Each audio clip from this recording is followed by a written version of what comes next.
আসসালামু আলাইকুম সবাইকে welcome back to my channel Farzana simple life. চলে আসলাম আরেকটা নতুন ব্লগ নিয়ে। আশা করছি আপনারা যে যেখানেই আছেন ভালো আছেন, সুস্থ আছেন। আলহামদুলিল্লাহ আমরাও অনেক ভালো আছি। তো নতুন আরেকটা ব্লগ শুরু করেছি, আশা করি আপনাদের ভালো লাগবে। তো দেখতেই পাচ্ছেন পুরা শহর কিন্তু কুয়াশায় ঢাকা। এই ব্লগটা আমার গত 15 দিন আগে করা ছিল, যখন আমি আমার মায়ের বাসায় গিয়েছিলাম। এটা আমার মায়ের বাসা থেকে ভিউ, বাহিরে দেখা যাচ্ছে না কুয়াশার জন্য। এখন বাজে প্রায় সকাল 9টা মেবি।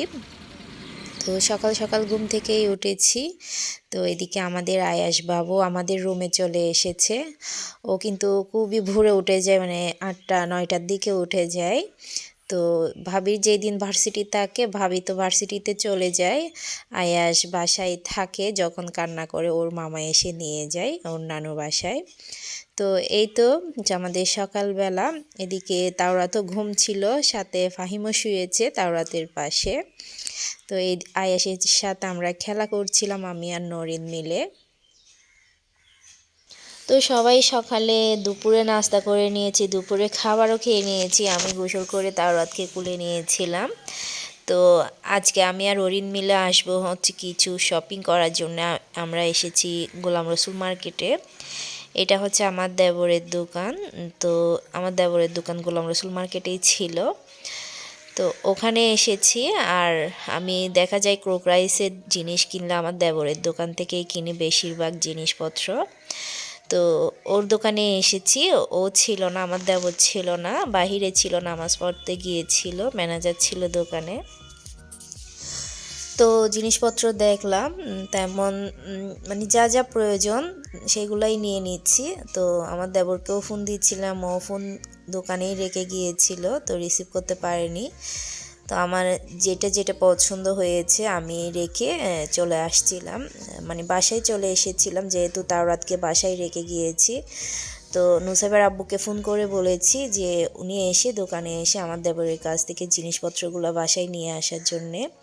তো আমরা খুবই তাড়াহুড়া করে বাসায় চলে এসেছি। তাওরাত বাসায় নাকি কান্না করছিল।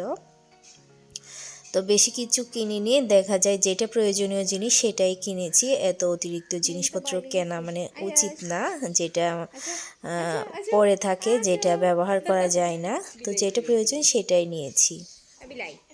তো এদিকে কিন্তু আমি চলে আসার টাইমও হয়ে গিয়েছে, সাতকানিয়াতে আবার চলে আসব। তো অরিন বলছিল ও বাচ্চাদের পিৎজা বানিয়ে খাওয়াবে। তো আমি আসার পর থেকে কিন্তু পিৎজা খাওয়া হয়নি। তো বাচ্চারাও বলছিল যে খালামণির হাতে পিৎজা খাবে। তো এটা হচ্ছে সন্ধ্যার পর, সন্ধ্যার পর বলতে 7টা বেজে গিয়েছে মেবি।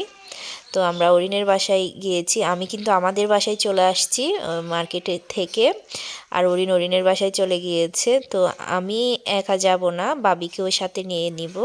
তা আমি ভাবি নরিন এসেছি নরিনের বাসায়। আর এদিকে কিন্তু তাওরা, তাসির, এরপর মিনহা খেলা করছিল। আর এদিকে পিৎজাও রেডি হয়ে গিয়েছে। তো আমি কালকে সকালেই কিন্তু সাতকানিয়াতে চলে আসব। এটা লাস্ট দেখা হবে অরিনের সাথে।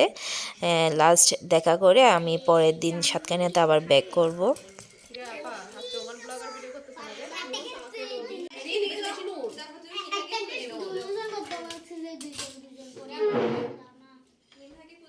তো সব মিলিয়ে সময়টা কিন্তু খুবই মজার গিয়েছে আমার, আমাদের বাচ্চা কাচ্চা সবাই এর সাথে একসাথে, ভাই বোন ভাবি মা সবার সাথে কিন্তু ভালোই গিয়েছে সময়টা। তা আমি 9 দিন ছিলাম, আমাদের বাসায় ছিলাম 6 দিন, অরিনের বাসায় 3 দিন ছিলাম। তো 9 দিন পর আবার সাতকানিয়াতে চলে আসব। তো অনেক দিন পর এসেছি, সবার সাথে অনেক মজা করেছি, অনেক এনজয় করেছি, অনেক ভালো লেগেছে। আর বাবার বাড়িতে তো সব সময় ভালোই লাগে সবার সাথে সময় কাটাতে। তো সবাই মিলে চাটাও খেয়ে নিচ্ছি। তো আমি যেহেতু সকালেই আবার চলে আসব, আমি অরিনের বাসায় বেশিক্ষণ বসিনি, পিৎজা খেয়ে চা খেয়ে আবার আমাদের বাসায় চলে এসেছি। তো এটা সকালবেলা, আমি যেহেতু ছোট বাচ্চা আছে আমার, দেখা যায় খুবই সকালেও আসা যাবে না, আবার সন্ধ্যার দিকেও আসা যাবে না, ঠান্ডা লেগে যাবে তাও রাতের। তো ভাইয়া অনেক জোরাজুরি করছিল আর কয়েকটা দিন থাকার জন্যে। তো নুসাইবার আব্বু তো আমাকে রাখবে না, আমি যতবার বাবার বাড়ি যাই ততবার আসার সময় নুসাইবার আব্বু এইরকম করে, আমার ভাইয়া আসতে দেয় না। তো কি করব, সংসারের টানে তো চলে আসতেই হবে, যেহেতু বাচ্চাদের স্কুল খুলে যাবে, রেজাল্ট দিয়ে ফেলবে, বই দিবে, তো আবারও চলে আসলাম নিজের সংসারে। তো প্রতিদিনের মতো কাজকর্ম শুরু করে দিয়েছি। এটা সকালবেলা, তো তাওরা তো ঘুম ছিল, তো আমি সকালে রুটি খাওয়ার জন্য ভাজিটা করে নিচ্ছি। বাসায় কিন্তু মানে আমার শ্বশুর বাড়িতে আমার ননদরাও আছে। তো আমি যেদিন গিয়েছি চিটাগং, যাওয়ার পথে কিন্তু আমার ননদের সাথেও গাড়িতে দেখা হয়ে গিয়েছিল, আমরা যাচ্ছি ও আসছিল বাচ্চাদের নিয়ে। তো আমি তো যাওয়ার সময় আমার ননদ আর আমার ননদের মেয়েকে রেখে গিয়েছিলাম, তো ওরও এসেছে ওই দিন। তো ওরও ছিল, আমরা তো ছিলাম না। তো এসে আমার ননদরাও আছে বাড়িতে, তো সবাই মিলে সকালে নাস্তাটা করে নিব। আর কালকে কিন্তু আমার ননদও চলে যাবে ওই শ্বশুর বাড়িতে।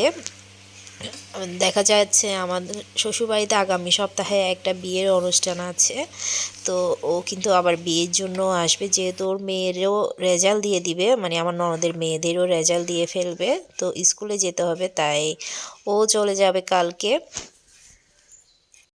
গত কয়েকটা দিন কিন্তু অনেক ভালো কেটেছে, বাবার বাড়িতে কোনো কাজকর্ম করতে হয়নি।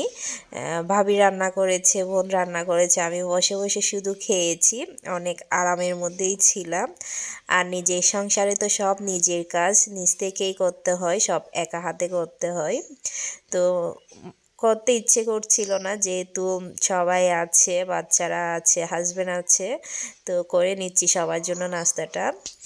আর এদিকে তাওরাত বাবা কিন্তু উঠে খুবই কান্নাকাটি করছিল, খুব বিরক্ত করছিল। তো যেহেতু কালকে আসার টাইমে একটু ঠান্ডা লেগেছে ওর, ও একটু অসুস্থ হয়ে পড়েছে।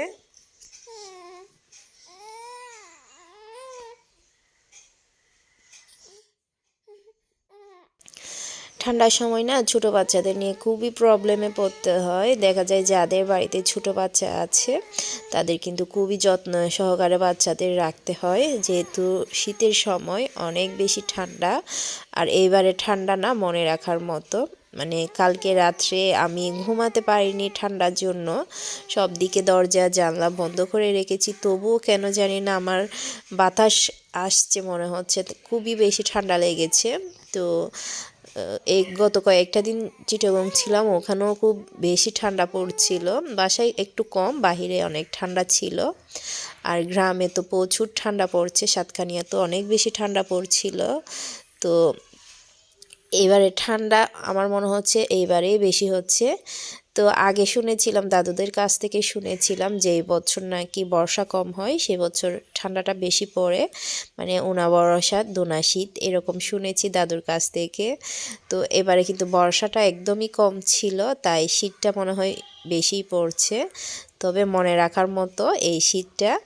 আর এবারে তো আমার ছোটো বেবি আছে, ওকেও কিন্তু খুবই যত্ন সহকারে রাখতে হচ্ছে, ওরও ঠান্ডা লেগে গিয়েছে, যেহেতু জার্নি করে এসেছি চিটাগং থেকে। তো একটু ব্যস্ততার মধ্যেই দিনগুলো কাটছে আমার। একদিকে সংসারের কাজ সামলাতে হচ্ছে আর অন্যদিকে বাচ্চাকে সামলাতে হচ্ছে আমার। তো তাওরাতেও যেহেতু একটু অসুস্থ হয়ে পড়েছে, এদিকে সব কাজও আমাকে গুছিয়ে করে নিতে হচ্ছে, অনেক অগোছালো ছিল সব কিছু, কাপড় থেকে শুরু করে সব কিছু গুছিয়ে রাখতে হবে। তো এদিকে আমি কিছু নাস্তা বানিয়ে রাখবো ফ্রোজেন, চিন্তা করছিলাম কিছু ফ্রোজেন মানে নাস্তা বানিয়ে রাখবো, অন্তন বা রোল সমোসা এই টাইপের। তো আমি এদিকে চিকেনগুলো ছোট ছোট কিউব করে কেটে একটু লবণ দিয়ে সিদ্ধ করে নিচ্ছি। আজকে আমি শীতের সবজি আর চিকেন মিশিয়ে আমি পুর তৈরি করে রাখবো। এইভাবে যদি আমরা পুর করে রাখি তো যে কোনো নাস্তা কিন্তু বানিয়ে নেওয়া যায়। তো যদি কিছু নাস্তার আইটেম আমরা ফ্রোজেন করে রাখি, তো দেখা যায় হঠাৎ একটা মেহমান আসলে তাড়াহুড়া করে কিন্তু নাস্তা দিয়ে দেওয়া যায়। আর যদি ফ্রোজেন কোনো নাস্তার আইটেম থাকে তাহলে অল্প সময়ে কিন্তু মেহমানদেরকে নাস্তা দেওয়া যায়। তো আমার যেহেতু ছোট বেবি আছে, আমি মাঝে মাঝে এরকম বেশি করে আমি নাস্তা বানিয়ে ফ্রোজেন করে রাখি। তো হঠাৎ মেহমান আসলে তখন দিয়ে দিতে পারি। আর বেশিরভাগ দেখা যায় যেহেতু তাসির দোহা নুসাইবারা স্কুল থেকে আসে, তখন ওদের মানে খিদে লাগলে এগুলো ভেজে দেওয়া যায়। মানে ফ্রোজেন রাখলে বেশি দিন রাখতে পারি না, বাচ্চারা খেয়ে ফেলে। তো যেদিন বিকেলে নাস্তা বানাতে ইচ্ছে না করে তখন আমি ভেজে মানে নাস্তা করে ফেলি সবাই মিলে। তো আমি কিছু পরিমাণ বাঁধাকপি আমি সিদ্ধ করব না, এগুলো কাঁচাই আমি ভেজে নিব। তো দেখা যায় বাঁধাকপিটা যদি আমরা ভাজি করে নিই, বিশেষ করে ফ্রোজেন নাস্তার আইটেম করার জন্য, তখন ওখান থেকে পানি বের হয়ে আসে। তো আমি কি করেছি, আমি বাঁধাকপিতে একটু লবণ মিশিয়ে একটু রেখে দিয়েছি। তো লবণ মেশানোর পর কিন্তু বাঁধাকপি থেকে বেশ পরিমাণ পানি বের হয়ে গিয়েছে, দেখতেই পেরেছেন আপনারা। তো আমি একটু হাত দিয়ে চেপে চেপে আমি পানিগুলো বের করে রেখেছি, মানে বাঁধাকপিটা একটু ড্রাই করে নিয়েছি, যেহেতু সিদ্ধ করব না আমি, এটা কাঁচাই ভেজে নিব। তো অন্যদিকে আমি ময়দার খামিটা তৈরি করে নিচ্ছি। আমি এখানে একটু লবণ আর কালিজিরা দিয়েছি কিছু পরিমাণ।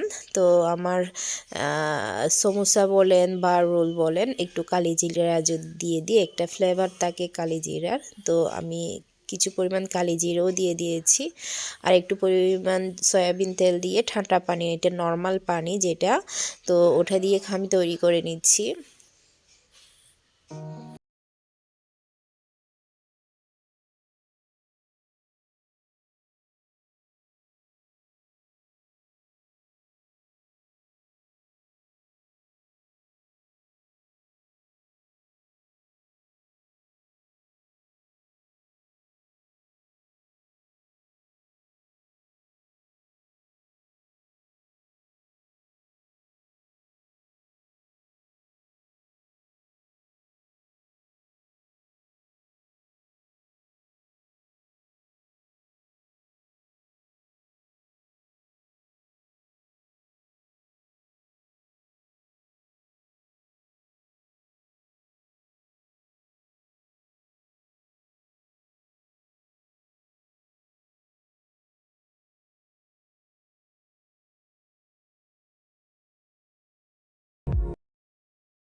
আর এদিকে আমার মুরগির মাংসগুলো আমি ছোট ছোট করে ঝুরি করে নিয়েছি। তো এটা দিয়ে আমি সবজি দিয়ে বা রোল সমোসার জন্য পুর তৈরি করে নেব। তো বাঁধাকপি যেটা আমি লবণ দিয়ে মেখে রেখেছি, দেখতে পাচ্ছেন লবণ দিয়ে মেখে রাখার পর অনেকগুলা পানি বের হয়ে গিয়েছে বাঁধাকপির থেকে। তো আমি একটু হাত দিয়ে চেপে চেপে পানিগুলো বের করে নেব, বাঁধাকপিগুলো মানে ড্রাই করে নিব।